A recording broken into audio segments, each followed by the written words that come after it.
እውነት ለመናገር እችን ልጅ ሳይ የእህቴ ልጅ ናት ፊቴ ላይ ድቅን ያለችብኝ። እሷን የምታክል የእህት ልጅ አለችኝ። ጌታ ሆይ በስመ አብ ወወልድ ወመንፈስ ቅዱስ አሐዱ አምላክ የሰራዊት ጌታ እግዚአብሔር ሆይ ለዚህ ነው ተቃዋሚ የምሆነው። ለዚህ ነው ዝሙተኞችን ከሚዲያ አጥፉልኝ የምለው። ለዚህ ነው ለትውልዴ የምጮኸው። እንደነዚህ አይነት የረከሱ ሰዎች፣ እንደነዚህ አይነት ዝሙተኛ ሰዎች ሚዲያውን ሳያፈሉት ህፃናትን መጫወቻ ሳያረጓቸው አዋቂዎች ረክሰው ንብረታቸውን ሜዳ ላይ እያዝረከረኩ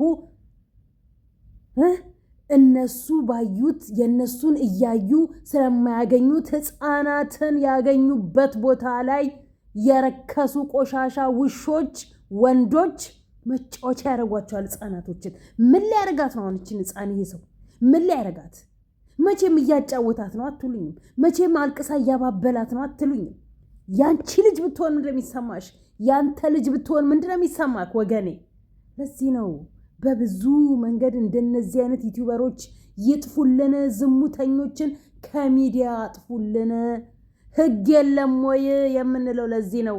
ለነገሩ የትኛው ህግ ነው ያለው? የትኛው መንግስት ነው ያለው? ህግና መንግስት ሀገር ሲሞት፣ ትውልድ ሲጨፈጨፍ፣ ቤተክርስቲያን ሲነድ፣ መስኪን ሲቃጠል፣ ህፃናት በሰላም ወጥተው ሳይገቡ ሀገሪቷ የደም ምድር፣ ህፃናቶች በየመንገዱ ላይ የሚደፈሩት፣ ህፃናቶች በየመንገዱ ላይ የሚታገዱት፣ ህፃናቶች በየመንገዱ ላይ የሚታረዱት፣ ስለነዚህ ህፃናቶች ብለህ ጌታ ሆይ ፍርድህን መቼውን የምታቀርበው?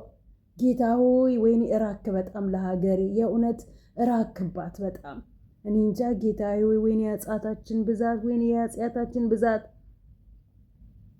እኔን ትሰድብኛለሽ፣ እኔን ከሚዲያ ለማጥፋት ትዘቀዝቅኛለሽ።